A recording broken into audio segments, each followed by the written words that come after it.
Nagbabalik ang Frontline Express.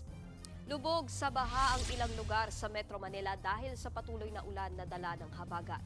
Sa lungsod ng Maynila, gutter deep ang baha sa ilang pangunahing kalsada. Kabilang na dyan ang Taft Avenue, Espanya Boulevard at Quirino Avenue. Ang ibang motorista mas pinili na lang na hindi lumusong sa baha. Halos ganyan din ang sitwasyon sa Malabon City kung saan gutter level ang baha. Hindi madaanan ng mga light vehicle ang mga kalsada sa ilang barangay. Samantala, ilang bahagi ng C5, Katipunan Ateneo Road sa Quezon City ang pansamantalang isinara. Kabilang ang northbound lane ng kalsada dahil sa natumbang poste kung saan isang kotse ang nabagsakan. Okupado naman ang isang southbound lane dahil sa bumagsak na billboard. Dalawang sasakyan ang nabagsakan. Wasak ang isang pickup truck matapos bumangga sa concrete barrier sa Maynila. Nangyari yan sa gitna ng malakas na buhos ng ulan kaninang madaling araw. Binabagtas ng pick-up ang kahabaan na Padre Burgos Street ng madisgrasya. Wasak ang harapan ng pick-up pero swerteng nakaligtas ang driver. Di naman nagdulot ng traffic ang insidente at hinatak din ng mga otoridad ang sasakyan. Sa kabila naman ng mga pag-ulan, isang sunog ang sumiklab sa may Florida Street sa Makati City kagabi. Pasado alas 8 nang sumiklab ang sunog. Mabuti at agad dumating ang mga bumbero kaya't nakontrol agad ang apoy. Isang bahay ang nasunog. Inaalam pa ang halaga ng pinsala ng sunog at kung ano ang pinagmulan nito. Mabuti na lang at walang nasaktan sa insidente.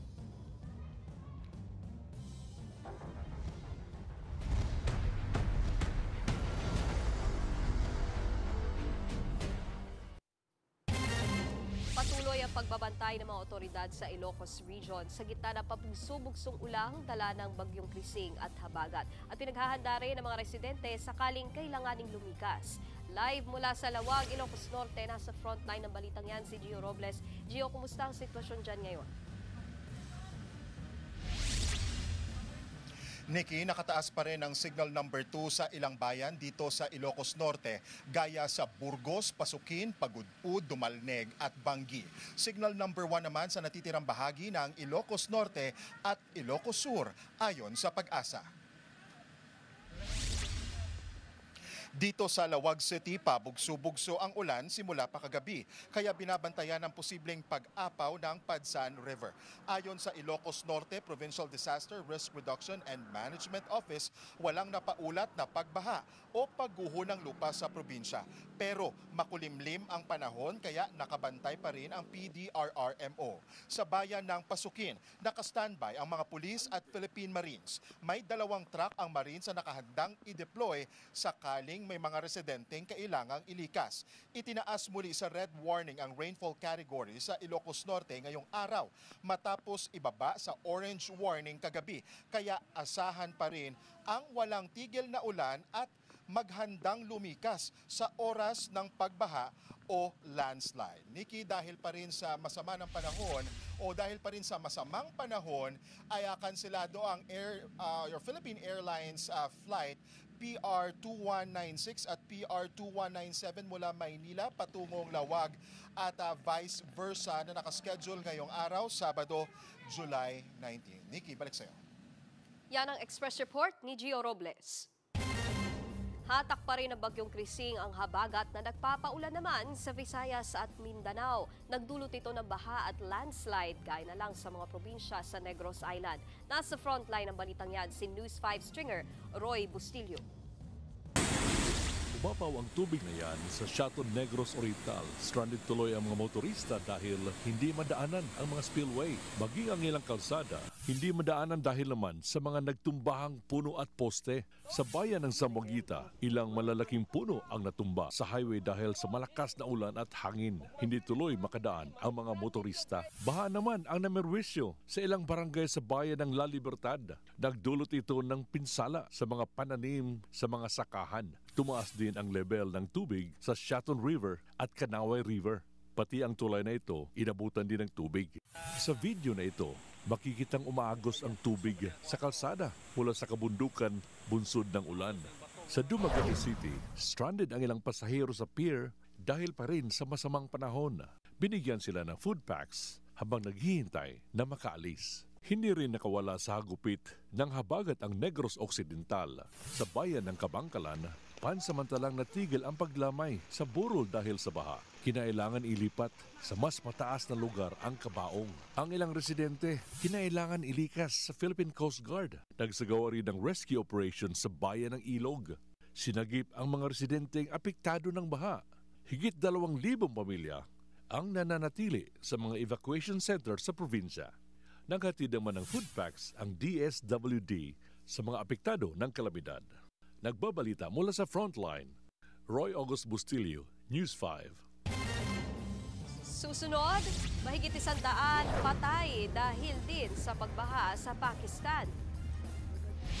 Yan at iba pang mga balita sa pagbabalik ng Frontline Express.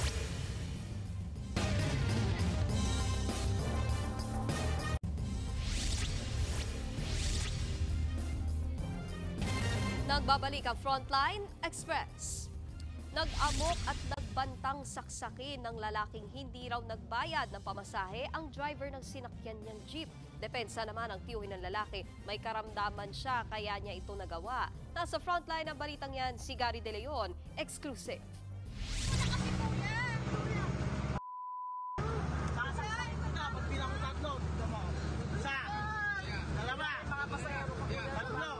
Takot at nagmamakaawa ang mga pasahero na ihinto ng driver ang kanyang jeep sa may Silo, Malabon. Yan ay para bumaba na ang lalaki at kasama niyang babae na galit at may hawak pang patalim. Ayaw kasi silang pababain ng driver dahil hindi pa raw sila nagbabayad. Ang isa sa mga pasahero gusto nang bayaran ng pamasahe para lang makababa na ang dalawa. Pero giit ng lalaki may hawak ng patalim. Bago pa namin sumakay, napunta namin sa iyong bayan. Sa uli, ibinabari ng driver ang dalawa sa bahagi ng tatawid sa Malabon. Pero may pahabol pa ang babaeng kasama nito at hinampas pa ang jeep. Sinubukan namin makausap ang jeepney driver na sinakyan ng lalaki sa terminal sa Monumento. Pero hindi raw siya bumiyahe ngayon. Pero kwento ng isa pang driver na biyaheng Monumento rin. Una raw sumakay sa kanya ang lalaki at babae na nasa video at hindi rin daw sila nagbayad. Nasakay ko yan, sir. Di nagbabayad yun. Kaya nalaman ko na hindi nagbayad yun. Bago sumakay sa akin yun, sir, sinuntok siya muna ng asawa. Tapos umupo yung babae sa likod ko. Nakausap naman namin ang tiyuhin ng lalaki. Dati raw may sakit na meningitis ang kanyang pamangkin. Kaya minsan ay tila hindi raw siya normal mag-isip.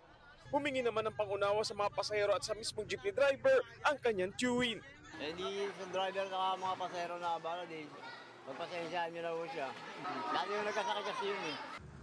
Hindi naman humarap sa amin ng lalaking pasahero, pero handa raw ang kanyang pamilya na iharap siya at ang kanyang kasintahan sakaling may magsampa ng reklamo at magkaroon ng investigasyon. Nagbabalita mula sa Frontline, Gary De Leon, News 5. 63 ang nasawi habang halos 300 ang sugatan sa matinding baha at ulan sa Pakistan. Nag-iwan ng matinding pinsala ang walang patid na ulan sa ilang bahagi ng bansa. Sinabayan pa yan ng pag-apaw ng mga ilog. Nawasak ang ilang building at aabot sa higit 1,000 mga bahay ang apektado. Mula noong June, umabot na sa 159 ang bilang ng mga nasawi sa sama ng panahon. Patuloy ang search and rescue operations sa Pakistan. Pasok ang timbang ni na People's Champ Manny Pacquiao at WBC welterweight champion na si Mario Barrios bago ang laban nila bukas. 146.8 pounds ang timbang ni Pacman, habang 146.2 naman ang Amerikanong si Barrios. Nasa loob yan ng 147 na pound limit. Sa huli nilang paghaharap, kanina bago ang bakbakan, excited na raw ang dalawa na magbigay ng magandang laban bukas. Ito ang unang laban ng nag-iisang 8th Division World Champion sa kasaysayan mula noong 2021. Mapapanood ang laban sa Free TV bukas, July 20, 10 a.m. sa RPTV at One Sports at 2:15 p.m. naman dito sa TV5. May panibago na namang pagkakaguluhan ng fans ng global girl group na Cat's Eye.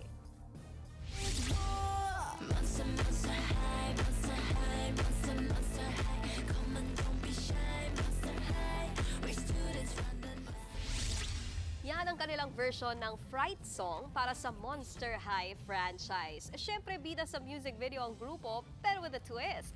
Gumanap kasi ang members bilang mythical creatures. Pinoy represent nga si Sofia na naging manananggal. Nag-ala werewolf naman si Daniela. May kanya-kanyang transformation din sina Yunche, Lara, Manon at Megan. Una nang inilabas ng grupo noong June ang kanilang EP o extended play na Beautiful Chaos. Bida ang ilan sa kanilang hit songs na Gabriela at Gnarly. At yan ang mabilis na pasada ng mga balitang dapat niyong malaman. Ako po si Nikki de Guzman. Magandang hapon.